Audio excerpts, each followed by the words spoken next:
सबसे पहले मास्टर शिवराज सिंह का रुख करना चाहूंगा। क्या किसानों से किया गया वायदा नहीं निभाया गया है, जैसा कि जगदीप धनखड़ भी कह रहे हैं?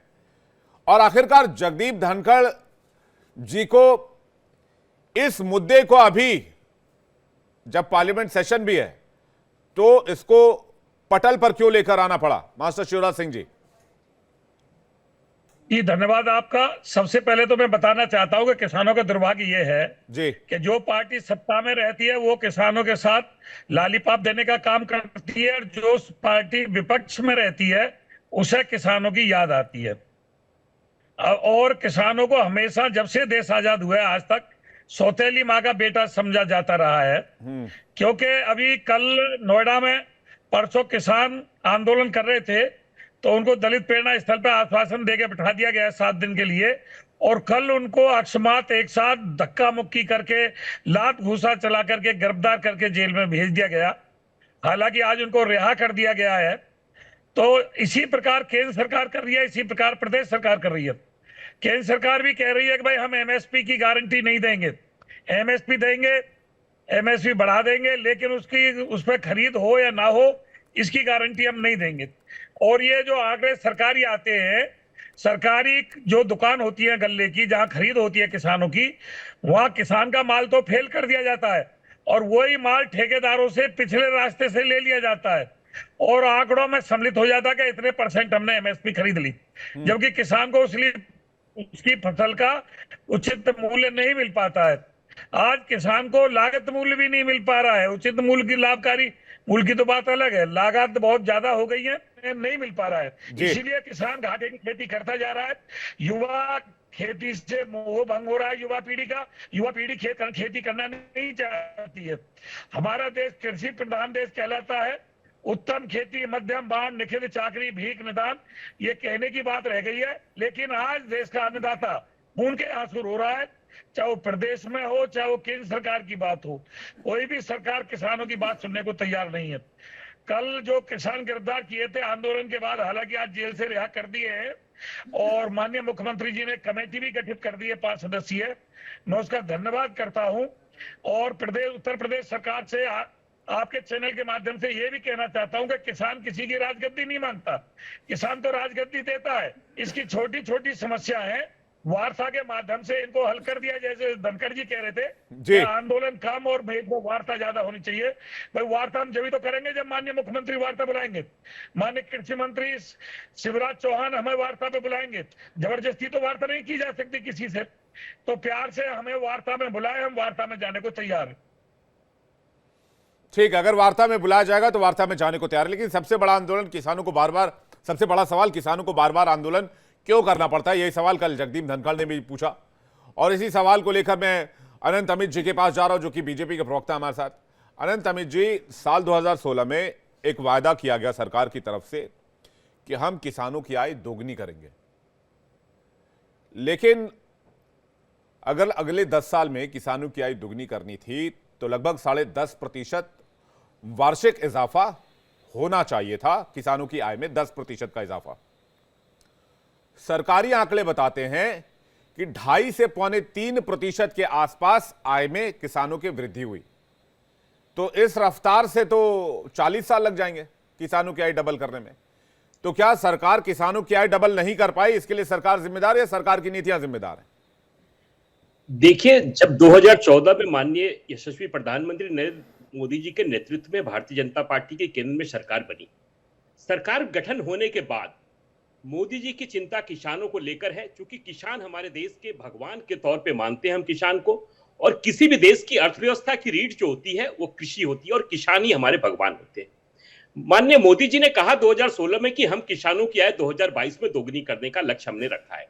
और निरंतर जिस तरीके से हमारी विगत 10-11 वर्षों से हमारी केंद्र में सरकार है, पहले भी हमारी 5-6 साल की सरकार रही है, और हमने किसानों की चिंता जितनी की है, मैं एक किसान पुत्र होने के नाते मैं आपको ये दावे के साथ कह सकता हूं कि आजादी के बाद 1952 के बाद विगत 10 वर्षों में किसानों के लिए जितने काम किए गए हमारी सरकार में, हमें नहीं लगता है कि किसी सरकार ने इतनी काम की है।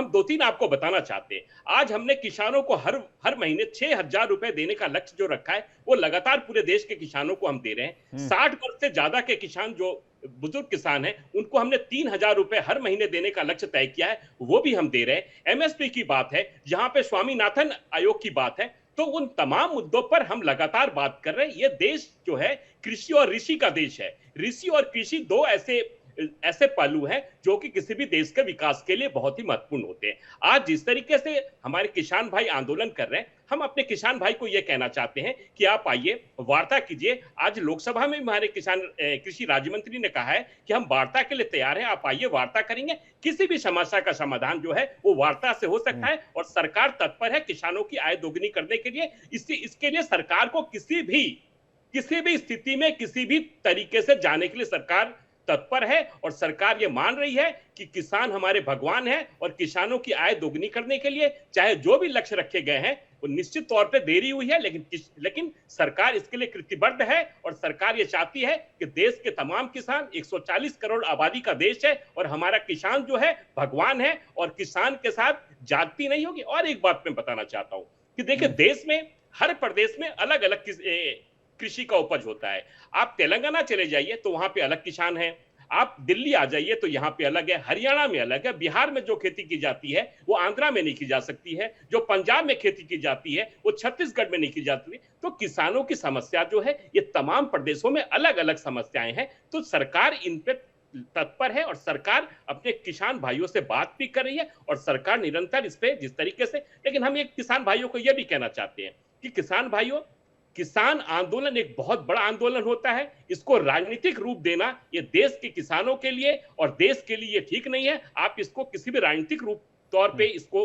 प्रदर्शित ना करें। किसानों का आंदोलन है, किसान भगवान होते हैं और हम चाहते हैं कि आप आइए, ऋषि मुनियों का देश है, कृषियों का देश है, आप आइए, वार्ता के लिए हम तैयार हैं। वार्ता में रिजल्ट माननीय उपराष्ट्रपति जगदीप धनखड़ कहते हैं कि किसानों से किया गया वायदा पूरा नहीं किया गया। आज संसद में भी इस बात को लेकर हंगामा हुआ है, पार्लियामेंट में इस बात को लेकर हंगामा हुआ है। तो क्या यह मान लिया जाए कि सरकार के अंदर ही अब किसानों को लेकर विरोधाभास पैदा हो रहा है? देखिए, धनखड़ जी ने ये बातें कही है, हमने भी सुना है और हमने आज अखबारों में, सारे अखबारों में पढ़ा है। लेकिन धनखड़ जी ने एक बात और कही है।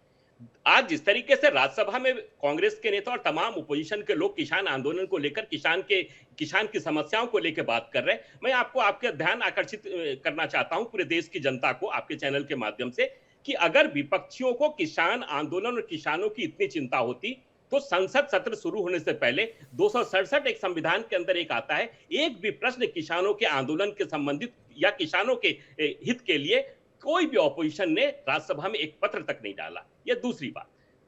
हम निश्चित तौर पे उपराष्ट्रपति जी के बयानों को हमने देखा है, हमने पढ़ा है, हमने सुना है और पार्टी इस पे गंभीर है।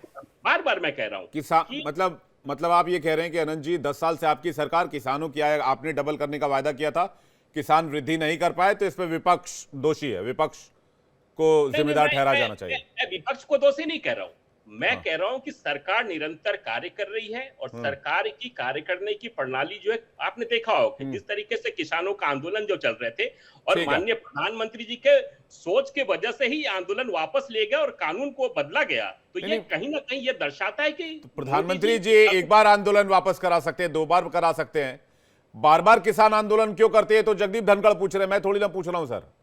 और वे कांग्रेस के प्रवक्ता यश श्रीवास्तव हमारे साथ जुड़े हुए हैं। यश, आप लोग कुछ क्यों नहीं करते हैं? कह रहे हैं कि भाई विपक्ष सकारात्मक भूमिका नहीं निभाता, इसलिए किसानों की आय नहीं बढ़ पा रही है। विवेक जी, कल्पना कीजिए कि ये कोई टीवी डिबेट नहीं है, 1 मिनट के लिए सिर्फ, ये कोई टीवी डिबेट नहीं है। आप अपने किसी परिचित से बस यूं ही बात कर रहे हैं और आपको ये तर्क दिए जा रहे हैं जो अभी इन्होंने दिए हैं बीजेपी वाले ने, मैं तो रिपीट भी नहीं कर पाऊंगा। देश ऋषि मुनियों का भी है, किसानों का भी है, सरकार एक फोन कॉल की दूर पर है, किसान आके बात करें।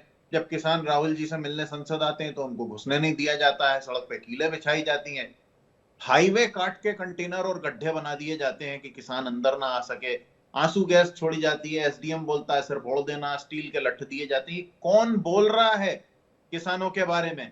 ये बीजेपी वाले। भट्टा परसौल में राहुल जी अपनी ही सरकार के होते हुए भी किसानों की खातिर गए और मीडिया ने जब उनसे गलत सवाल किया तो उन्होंने किसानों के हक में बात की। मैं उस समय के मीडिया की बात कर रहा हूं, आज के मीडिया की बात नहीं कर रहा। उस समय भी एक मीडिया ने उनसे अजीब सा सवाल पूछा था, कहिए तो नाम ले लूं उस चैनल का।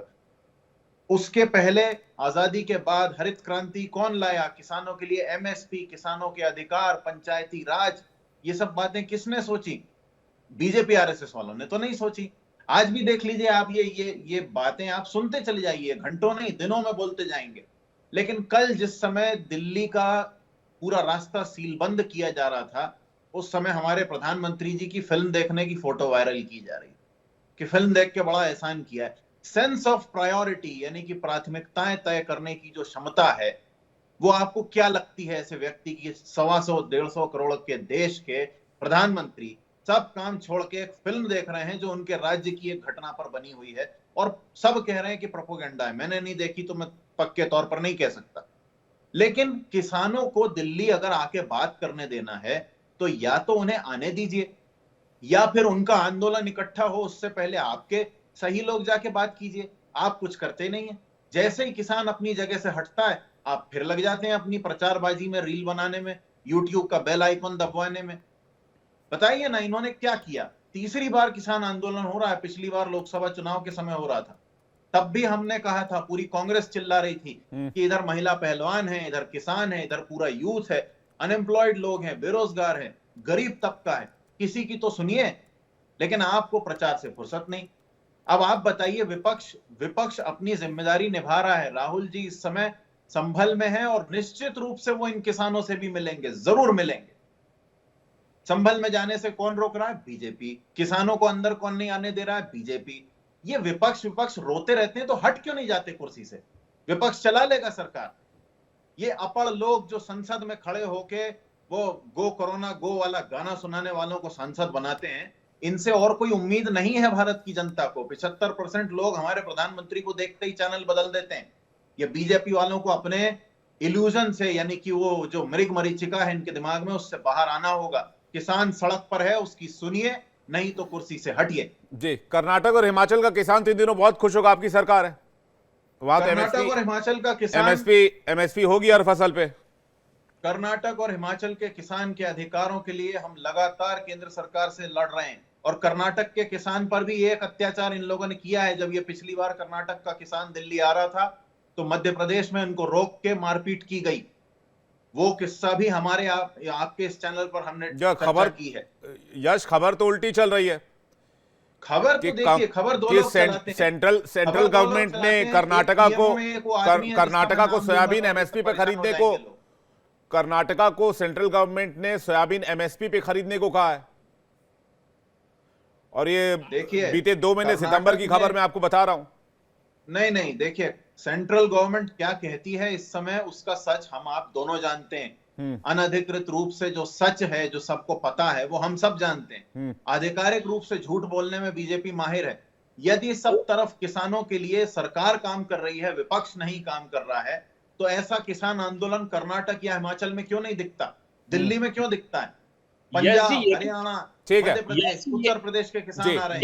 जल्दी से अनंत अमित जल्दी 10 सेकंड विद संजय राणा, और मैं सरदाना जी के पास जा रहा हूं। अनंत अमित 10 सेकंड। यस जी, मैं ये भी पूछना चाहता हूं कि आपके युवराज को जब इतनी किसानों की चिंता है तो आप ये बताइए कि नोएडा नहीं जाके वो संभल चले जा रहे हैं तुष्टीकरण की राजनीति करने के लिए, वो संभल जा रहे हैं। आप अपनी नहीं झेलूंगा मैं।